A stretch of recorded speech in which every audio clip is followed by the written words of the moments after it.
This Booker T, six-time world champ, two-time Hall of Famer, and I've been crushing opponents in the ring for over 30 years. But Walker, he's been crushing insurance companies for over 40. If you need some help, call Walker. Now, can you dig that?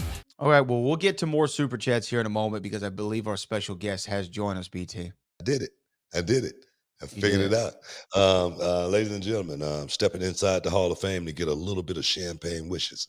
All the caviar dreams, man, is the one, Jaida Parker. Hey. What's going on, girl? How are you? I'm doing real good now since we got you inside the Hall of Fame to get a little champagne wishes. Thank you. Little caviar dreams.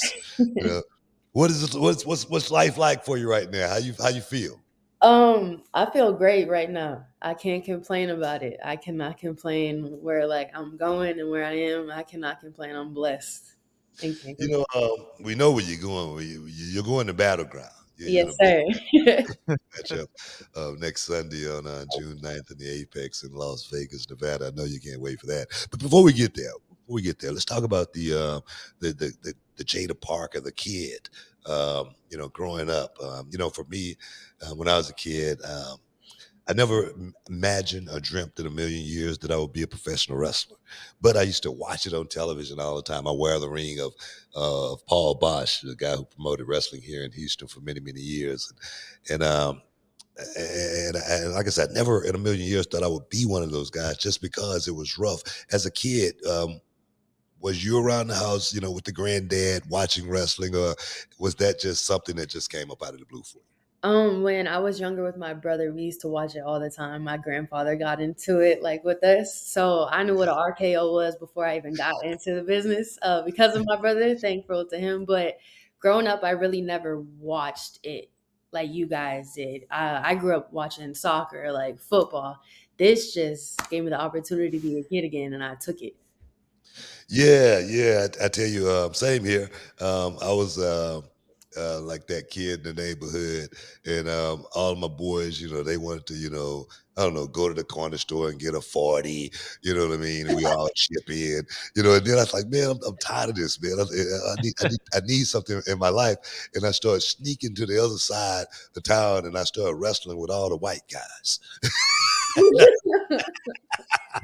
No, the thing is, none of my black friends knew this. And then when they found out, they was like, man, you crazy. Why are you doing that, man? What are you doing that stupid stuff for? And I was like, man, y'all doing this crazy. For me, it was an outlet. It was something that made me feel like I could do anything. Getting into professional wrestling, how difficult was it, or was it an easy transition for you? It was a very easy transition. There was no transition into it because physicality wise, I'm used to it. I grew up, came out swinging. So, and I had to thank my brother for that. So coming into physicality wise, there was no transition. It was just all right, what's the next thing we got to do? So it was that part was easy for me. The mental aspect, it gets everybody, but it helped me become who I need to be to get where I need to be, if that makes sense. I watch you perform, and some of your movements, it doesn't seem like it could be taught or anything like that. It just seems like it's just natural movements. Of course, we all get taught, the way of, the wrestling game. I don't want to give away any secrets or anything like that. But for me, when I got into wrestling, it was like deja vu. It seemed like I had been there before. Okay. It seemed like I had did it before. Mm-hmm. Did you have any of that inkling or that feeling, or was something that you felt like you was going to have to put some work into? So I never told anybody this before. I felt like that entrance, I've been there before. I just didn't know where it was. I thought it was going to be like a soccer field. But when I came through that entrance, I was like, oh, I've been here before. I just got to realize what it took for me to get here and what I need to do to get where I need to be. And that part, I was like, okay, that's that deja vu moment. When I got in the ring, I'm like, oh, this is real. Oh, okay. You know what I'm saying? That little entrance, I'm like, okay, I'm not used to having people eyes on me. I'm used to being with the team. But now it's me and OTM, and I'm like, okay, now when I'm in this little square circle right now, it's just me and you. And that's what I had to get used to. And I'm like, okay, we got it from here. Go ahead, so Brad. No, I wanted to know, because we're talking about, you already being the WWE, but how did you get there? How did that whole process happen? How'd you end up on the radar? So they actually reached out to me my senior year of college, or like my 5th year of college. And at the time they were DMing people. So I went to my manager. I'm like, is this real? You know what I'm saying? Because, scammers out there and everything. You could be a profile with anybody. And I got the email, I got the DM, I had the meeting. And I'm like, oh, they really want me. So I'm like, okay. I asked them if I could do my draft first for soccer. And by God's grace, it didn't go my way. It came and it brought me to the WWE, and I took every opportunity I had with it and I ran with it. And now I'm with y'all. Wow, that's Crazy. that's what's That's a crazy. different path, Yeah. Yeah. What's crazy is so many people trying to get into the business today. Mhm. So many of looking at professional wrestling as perhaps just their way out. Not really thinking about how much work they're really going to have to put in this to be great, to become a legend, to become a Hall of Famer. The grind of it. I don't know how many people have told you about the grind. Of professional wrestling. There are no days off. It's about no days off. You know what I mean in the business. Are you prepared for that part? Because I know in the bubble in NXT, it's great. You come into work, you once a week, but I know you guys are training like crazy down there. Yeah. They're giving you guys almost like a pre vision of what it's going to really look like. When you guys are out there, are you 100% ready and committed for that grind? I gotta be. Because if not, I won't be Jaida Parker. Like, Jaida Parker is the grind. You know what I'm saying? I had to do that my whole life. There's no such thing as luck when I had to hustle and grind to get where I need to be my whole life. So having this hustle and grind in front of me is nothing but adding more fuel to the fire. From Is point of is view. I tell you, you're a good looking girl, all right, but you like no, that's true, that's true. But you seem like you got a lot of rough edges around you, and I say that when you get in the ring. Mhm. Uh, I always talk to my students about, man, you got to lay it in. Yeah. With you, you don't have no problem doing that. Were you a kid that came up that got into a lot of fights, or were you that, Barbie doll type girl? I was not a Barbie type of girl. I grew up like, if we getting hit, we going 100% in. Yeah, I was like a little grass type of girl, but when it came, because I grew up with boys, my brother always brought like his football team home. So it's like, if we getting hit, you better go 100%. Like, they didn't take it easy on me. So now when I'm in the ring, like, my motto is, you bleed like I bleed. So what I gotta be scared of? Gotta whack somebody. Guys, stick around. Look here, we got Jaida Parker. We gotta take a quick break. Stick around, guys. You're in the Hall of Fame. We'll be back in a sec.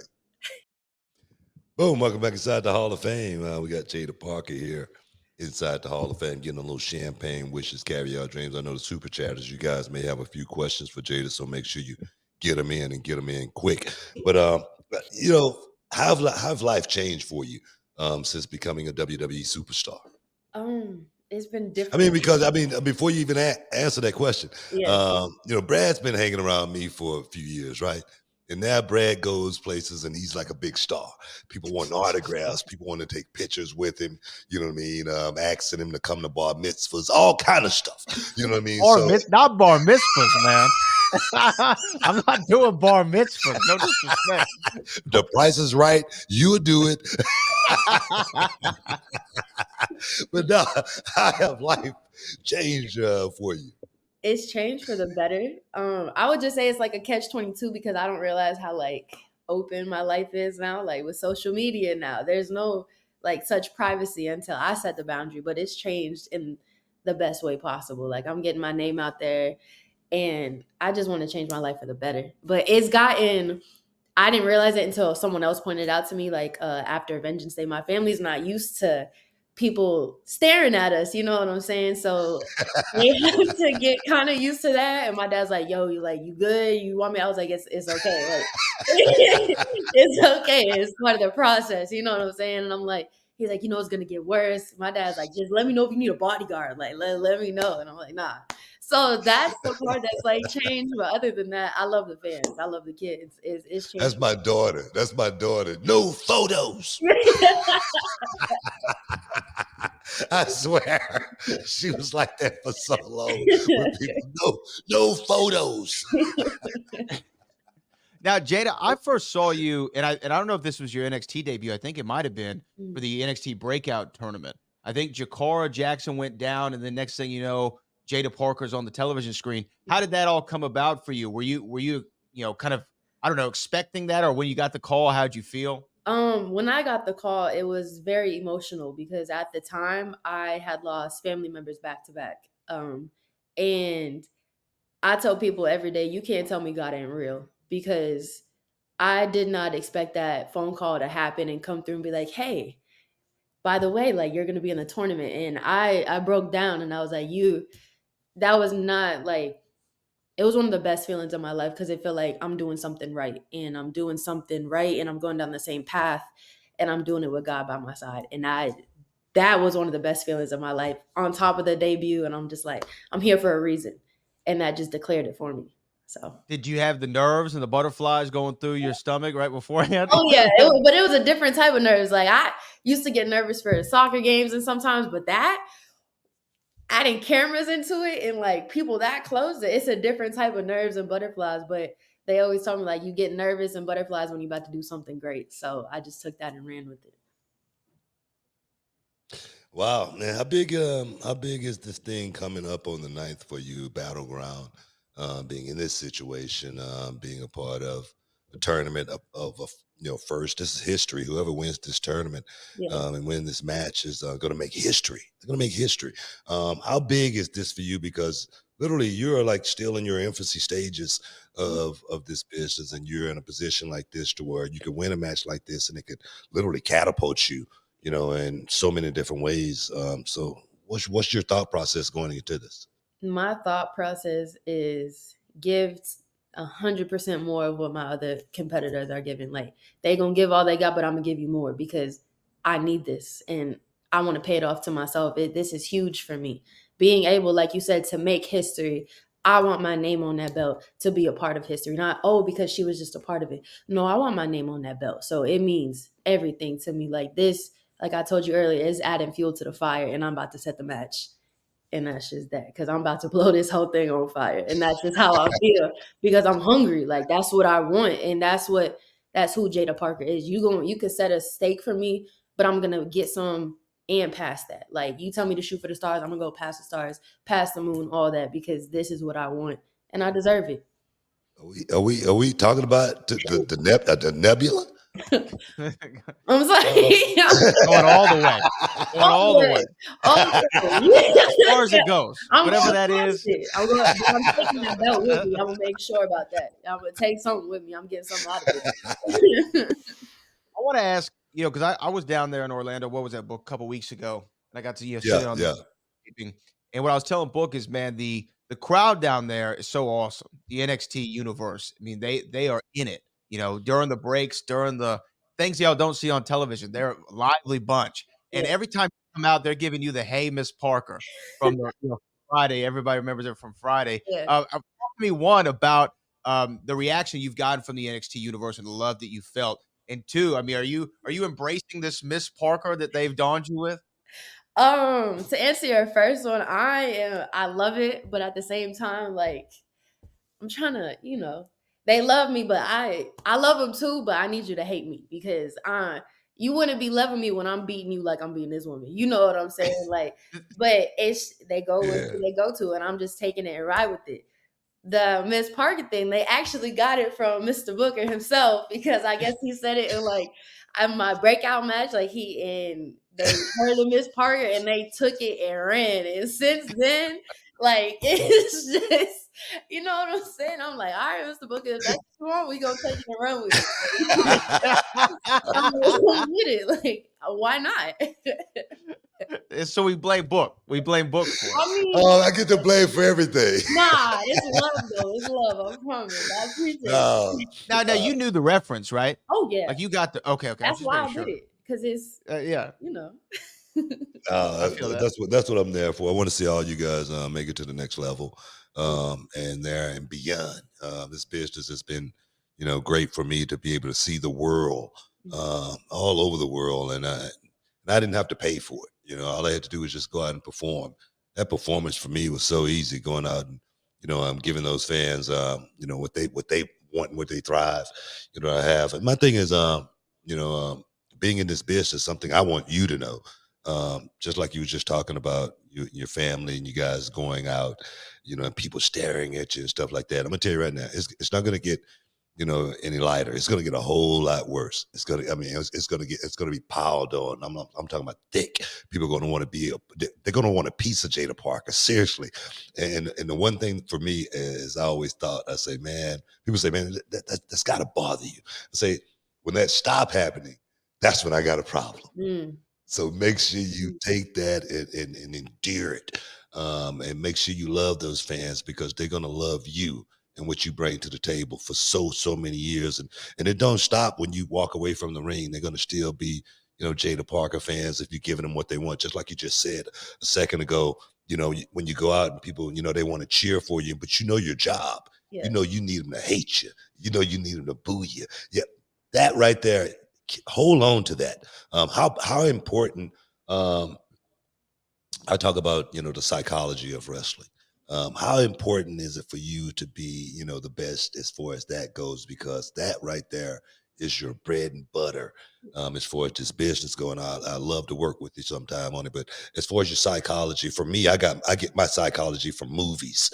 Mhm. And I know you got a lot of great trainers Yeah. down in NXT that's helping you out as far as that go. But do you have any outside interest on your own as far as your psychology networking go? As far as the psychology, I actually picked it up from Norman, my coach Mm, at the time, yeah. and I loved Uh-huh. him. He was like, "Watch a movie. Just watch how, like a Marvel movie or anything, you'll see how we work is in our everyday life or in our everyday movies." And I'm like, "Oh, so now I can't watch a movie the same way. Like I can't really." Yeah, yeah. 'Cause I'm like, Yeah. "Ooh," you know what I'm saying? So Yeah. It's a hot spot. A hot spot just happened. yeah. Right? Well, I could use that, but I actually got most of mine from anime. And I was never really like a big anime person. My brother actually put me on it. And now looking back into it, I'm like, oh, I could use that, or I could use this against this person. And my head just starts going and going and going. So it's really the anime and the movies, even old school movies. Love watching the old school matches, but the creativity and outside the box really comes from the movies and the anime because they don't think like we do. And there's Yeah. a reason for that. So I was like, okay, let me flip this real quick and see if this could work in my world. And it does. You So, know what? That's a great concept right there. Thinking like that, because you can't go back and look at old matches, like from way back in the day, and sometimes it just may not translate to you. right. Norman Smiley is one of the guys that I first got a chance to give a little bit of advice to when he came into WCW, and we were in the gorilla position, which is the goal position, Yeah. before you go out the curtain, and I told Norman Smiley he was there. He was like you. He had those butterflies and he was jumping around. I go, Norman. He looks around at me and I go, get your stuff in. Yeah. I said another word. Yeah. Sure. And he goes, all right, Book. And still to this day, if you ask Norman Smiley, the piece of advice that I gave him his first night was, get your stuff in. Oh, yeah. We got Look, the super chats, Brad. We got the super chats today. We might. I know we're running against the break, but I do want to ask Jada. You're talking about the psychology and where you get some of your ideas from. But who are some of the influences in ring that you look to? Who are some of the people, men or women, that you look at and go, man, I really enjoy seeing what they are able to bring. for the men's side, I Norman put me on Eddie Guerrero. He put me on him early. I actually admire Norman Smiley, his work ethic, his psychology behind it, because he changed the way I look at everything in the ring now. Everything. For the women's side, Mercedes Monet, Sasha Banks. I love Sure. her, respect her work, everything, even Trinity, Lita. And I just started getting on to China's old matches because she a powerhouse. And I'm like, okay, that's cool. A powerhouse. Even Rhea. I love the way Rhea worked. And I feel like those handful, because I don't want to do too much and like spread my mind thin. I want to hone in on like what I can get from a certain amount of people. You know how they say like take it with a grain of salt. I can only do so much in a certain amount of time. So I want to make sure I get the best results from those people that I'm picking and not have too much, on my mind. Well, you know what? You just hit the hammer right on the head right there with that one because you just steal everything. Yeah. That's what I Bottom did. line. I, Right. s- I stole everything from everybody and made it my own. I mean, I had a few things that I came up with on my own, but yeah, I mean, I watched guys like Bret Hart. I wanted to be like Bret Hart in a lot of ways. The way he delivered, the way he executed certain things. The great Muta was a great source for me to be able to think like, just watching his movements, he was so dynamic. Right. When he performed, with this one wrestler is by the name of Pat Tanaka. Man, I stole just about all of his stuff. And so for me, wrestling has always been about that, taking and reinventing and making your own, trying to do the same thing that everyone else is doing, but try to make it a little bit different. Knowing what this thing is about when going out of that curtain, that it's not about you, it's not about your opponent, it's about those fans, and we're just here, we're tools, to deliver this message. So I'm looking forward to actually seeing great things for Jaida Parker. I know we got to take a break. We're going to keep you around for because I know we may have some super chatters that may want to ask you a couple. Stick around, guys. You're in the Hall of Fame. We'll be back in a minute. Welcome back inside the Hall of Fame, man. Got Jaida Parker here getting ready for a big matchup, the biggest match of her career, going down in Las Vegas, Nevada, June 9th at the Apex.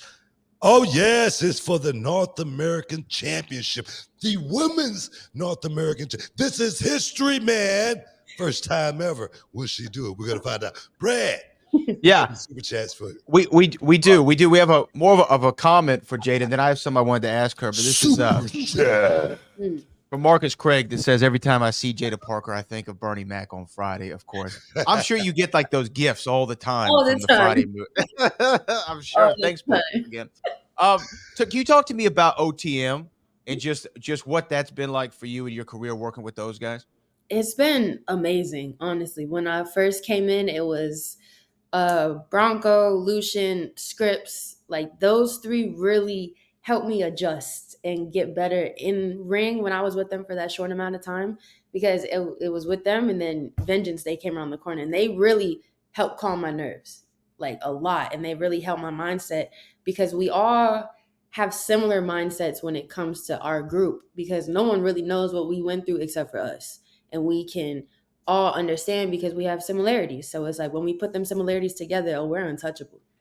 And I just really love this group because it lets me be me, and I have a voice and a choice, and they have no choice but to listen to Miss Parker when I speak. Yes, indeed. Yeah, we had Scripps on the show and just listened to his story, his background. Very, very fascinating.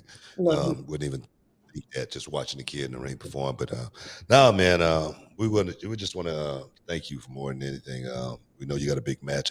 Before we let you out of here, what's your thoughts for the fans, letting them know as far as what you're thinking going into Battleground on the 9th? Like I say, this is history. This is history for you.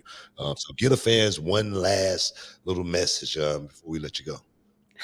I appreciate y'all, the love and support, and I just want to let y'all know, like, this is for y'all, but it's also for me at the end of the day. Like, I appreciate the love, the hate that comes with it, but at the end of the day, you don't pay my bills. This one's for me. This one's for me and the group. But at the same time, love it or hate it, I'm gonna still be me. Oh yeah, man. That's Miss Parker, y'all.